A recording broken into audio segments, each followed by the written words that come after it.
puede ser desplazada por el Tribunal Supremo de Entre Ríos en una colisión de derechos con el Tribunal Máximo de la Argentina, que le dio lugar a un amparo que ella presentó para evitar el jury en su contra. Sin embargo, una decisión puede dejarla afuera. Ella se enfrentó a lo que se denomina el poder local de Entre Ríos, con una investigación muy seria sobre el exgobernador Urribarri por un caso de mega corrupción. Cecilia, gracias por el contacto. ¿Cómo le va? Hola Hugo, buenos días, un gusto hablar con vos. Igualmente. Cuénteme primero un poco lo técnico. ¿Cómo puede ser que la Corte Suprema de Justicia le dio lugar a su amparo en un tratamiento casi exprés para respaldarla de algún modo, y ahora el Tribunal Supremo de Entre Ríos está a punto de removerla?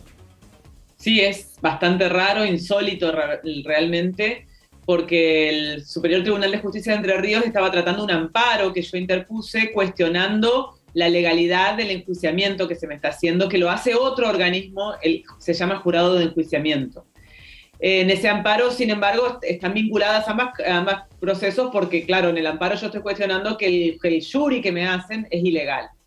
Y la Corte lo que dijo hace unos días, la semana pasada, el martes de la semana pasada, es que yo tenía derecho a plantearlo y que me lo resuelvan, obviamente antes de que se lleve adelante el jury y de que llegue el momento de la destitución. Correcto. Cuando volvió la causa Entre Ríos, después de que dijo eso la Corte Suprema de Justicia de la Nación, un Superior Tribunal de Justicia de Entre Ríos, el Superior Tribunal de Justicia de Entre Ríos, lo que dijo es que no es así como dice la Corte y que yo no tengo derecho a que me resuelvan eso, que tengo que esperar a ser destituida para recién después hacer los planteos.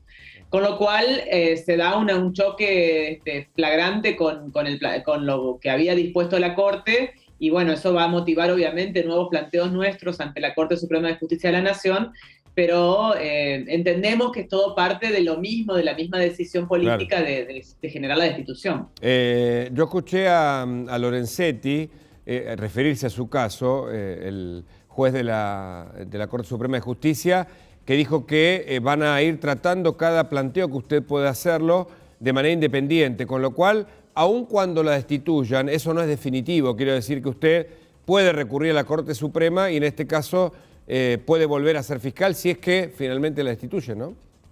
Sí, yo creo que estoy esperando que ocurra la resolución de destitución en los próximos días, okay, que entiendo que es prácticamente una decisión tomada. Y sí, hay instancias recursivas, por supuesto que lo voy a recurrir ante la Corte Suprema de Justicia de la Nación, que entiendo que va a ser el tribunal que va a finalmente resolver esto con las herramientas jurídicas que se debería haber resuelto desde el primer día. Y si no es así, si no fuera así, también hay otras instancias recursivas internacionales. Nosotros hemos hecho planteos ante organismos internacionales que han observado el caso, han hecho intervenciones, como el relator de la ONU por independencia judicial, que hizo una observación sobre el caso, una consulta al menos sobre el caso. Así que nosotros entendemos que esto es un primer paso de un camino donde finalmente se va a terminar revirtiendo esta insólita decisión en la provincia. Este caso, que para muchos es un caso testigo, un leading case, como se suele mencionar, tiene una dimensión judicial, técnica, jurídica, pero una dimensión política. Entonces ahora sí le pido que me explique cuál es el sustento por la cual usted se la lleva a un jury de enjuiciamiento. A mí me llevan al jury sin ningún tipo de sustento. El planteo que hacen es que yo me debía haber excusado en una causa de corrupción que investigamos, donde se investigaron la sustracción de dinero de la legislatura provincial por un monto aproximado de $53 millones durante 10 años, 2008 al 2018. Una de las personas que colaboraba con esa maniobra de sustracción era amigo de mi esposo, y en relación con eso, con esa circunstancia a la que le agregaron un montón de elementos falsos para poder hacer el planteo de recusación primero y después convertirlo en un planteo de enjuiciamiento.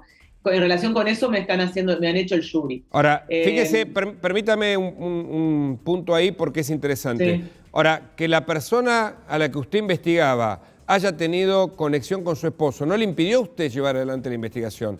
Por el contrario, me parece, ¿no? Que este es un punto fundamental. De hecho, esa persona, imagínense que es una investigación que no es que vino alguien a denunciar a estas personas, sino que lo descubrimos nosotros por nuestro trabajo de investigación. El equipo de fiscales que estábamos trabajando en esto, investigando, averiguando, descubrimos que este sujeto estaba involucrado. ¿Y qué se hizo? Se le allanó el estudio contable. Es decir, no se le dio protección por la supuesta amistad que tenía su marido con esta persona. Bueno, no, este es un dato fundamental, doctora, permítame que lo subraye, porque se mezcla todo, ¿no? Sí. El problema de esta causa no es que se haya favorecido a alguien, el problema de esta causa es que se haya investigado. Eso es lo que se toma en la provincia de Entre Ríos como un problema. De hecho, yo nunca he visto aquí que hayan hecho un cuestionamiento a alguien por no llevar adelante una causa. Los cuestionamientos son por llevar adelante una investigación. Por eso ahí vemos la dimensión política del asunto e insistimos que su caso es muy importante porque los fiscales que representan al Estado son los que deben investigar a los poderes de turno. Y en este caso la demostración de la corrupción de Urribarri, condenado, es por una trama y un desfalco al erario de ¿cuántos millones? Es en esta causa de los contratos de la legislatura, que es una de las muchas causas de corrupción que tenemos, porque tenemos muchas causas importantes. En esta se investiga la sustracción de 53 millones de dólares durante el transcurso de 3 periodos legislativos, o sea, de casi 11 años. En una maniobra que consistía en de qué manera funcionaba esta metodología delictual. Ellos hacían contrataciones de personal temporario para la legislatura, que no era real, eran contrataciones ficticias, usaban el nombre de personas humildes, de personas vulnerables, que se conformaban con que les paguen el monotributo y tener con eso una obra social, y a veces le pagaban un porcentaje ínfimo del contrato que nunca superaba el 10%. El resto del dinero era sustraído por este grupo delictivo que lo iba, nosotros encontramos un montón de información, carpetas, cuadernos, anotaciones, computadoras, donde ellos tenían las anotaciones de cómo decidían en cada año presupuestario cuánto era el monto que iban a robar. Después decían, bueno, necesitamos X cantidad de contratados. Llegaron a ser hasta 600 contratados a la vez, que eran todos contratos falsos, que era el dinero que sacaban de esa manera de la legislatura. Una pregunta, porque ocurrió en otros hechos. ¿Utilizaban el formato de cooperativa o eran contrataciones directamente?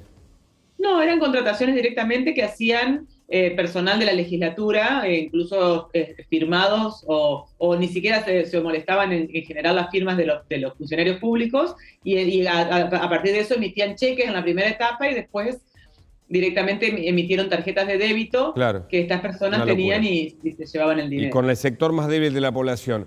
Además de Urribarri, ¿cuántas otras personas estaban involucradas en la maniobra, doctora? En ese hecho concreto no está aún imputado Urribarri. Los 32 imputados son los que participaban en la maniobra de sustracción, son 32 personas, y a quien se comprobó que llegaba el dinero es al cuñado y colaborador estrechísimo de Urribarri. Claro. Urribarri fue condenado por otra causa donde se determinó el desvío de 8,5 millones de dólares, y además cuenta con al menos 2 causas más donde se los está investigando. ¿Cómo le parece que va a terminar este caso? Porque es fundamental para entender si efectivamente es posible para los fiscales investigar a los poderes fácticos o a los funcionarios públicos en la Argentina. Yo creo que va a terminar se va a terminar, no en este primer round probablemente, pero en un plazo que no va a ser tan largo, vamos a terminar consiguiendo que afuera de la provincia de Entre Ríos la Corte Suprema tome la causa y resuelva esto conforme a derecho, con las herramientas jurídicas que debe hacerlo, y va a disponer mi restitución en el cargo. Cecilia Goyeneche, fiscal de Entre Ríos, fiscal anticorrupción de Entre Ríos, gracias por el contacto. Le dejo un abrazo. Ha sido un gusto, gracias por el tiempo.